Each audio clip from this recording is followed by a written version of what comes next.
wabarakatuh. Alhamdulillah, segala puji bagi Allah Subhanahu wa taala yang telah memberi kita nikmat, terutama nikmat iman, Islam dan kesehatan, sehingga kita bisa beribadah di bulan suci Ramadan ini.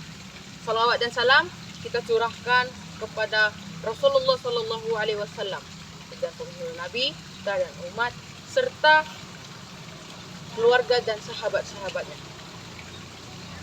Alhamdulillah, saudaraku yang dirahmati Allah Subhanahu wa taala. Marilah kita merenungkan sejenak dan mempelajari salah satu sahabat Nabi Muhammad sallallahu alaihi wasallam yang sangat luar biasa. Abu Darda.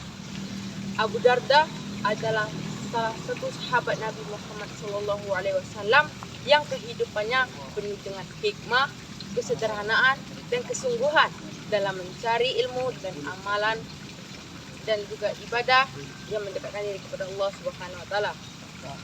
Abu Darda atau nama lengkapnya adalah Uwaimir bin Qais Al-Kindi, adalah salah satu sahabat Nabi yang dikenal dengan ilmu dan ketakwaannya. Beliau adalah seorang yang berasal dari kota Madinah yang pada awalnya adalah seorang pedagang. Namun ketika dia telah memeluk Islam, dia merubah seluruh total fokus hidupnya yang tidak lagi mengejar dunia. Dia lebih memilih untuk mencari ilmu dan amalan yang mendekatkan diri kepada Allah Subhanahu wa taala. Keutamaan Abu Darda tidak hanya karena ilmunya yang luas, tetapi juga dalam kesungguhannya dan beribadah kepada Allah Subhanahu wa taala. Beliau adalah salah satu contoh sahabat Nabi Muhammad SAW yang menyadari makna hidup di dunia ini, yaitu mencari bekal sebanyak-banyaknya untuk akhirat. Beliau lebih memilih kesederhanaan, mengutamakan ilmu, dan menghindari godaan duniawi yang dapat melalaikan ia dari tujuan akhir hidupnya. Beliau adalah orang yang terkenal pada saat ia bercerita tentang arti dunia. Suatu ketika ia berkata, "Aku tidak menginginkan dunia, aku ingin amalan yang diterima oleh Allah Subhanahu wa taala." Kata-kata berikut bukanlah sekedar ungkapan, tapi juga sebagai refleksi bagi hidup seorang Abu Darda, orang yang memilih untuk mementingkan akhirat daripada kenikmatan dunia.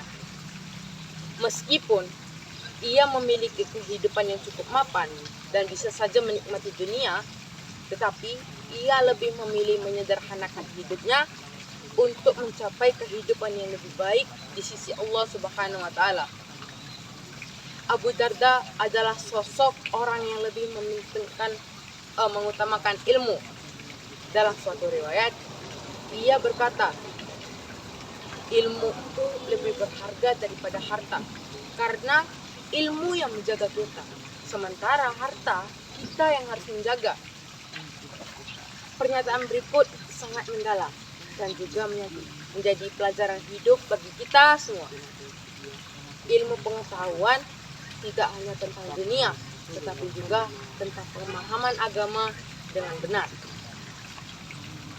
serta menjalankan ajaran Allah dan Rasul, dan juga mengajak orang ke jalan yang benar. Diceritakan pada suatu hari saat Abu Darda sedang berada di masjid, salah satu sahabat ingin belajar darinya. Sahabat tersebut bertanya kepadanya, "Wahai Abu Darda, bagaimana caranya agar aku bisa menjadi orang yang bijaksana?" Kemudian Abu Darda menjawab dengan bijak, "Carilah ilmu dan amalkan dengan ikhlas, karena amalan yang dilakukan dengan niat yang baik akan menuju kebijaksanaan." Abu Darda tidak hanya menyampaikan nasihat, tetapi ia juga menghabiskan waktunya untuk mengajarkan ilmu. Dunia nikmatnya memang banyak, tapi itu sifatnya hanya sementara. Abu Darda juga menjelaskan bahwa yang abadi adalah amal kita yang bakal dihitung oleh Allah Subhanahu wa taala di hari kiamat. Abu Darda juga menjelaskan bahwa ada 3 perkara yang tidak boleh kita lupakan di dunia ini. Yang pertama adalah ilmu, karena ilmu adalah cahaya hidup kita.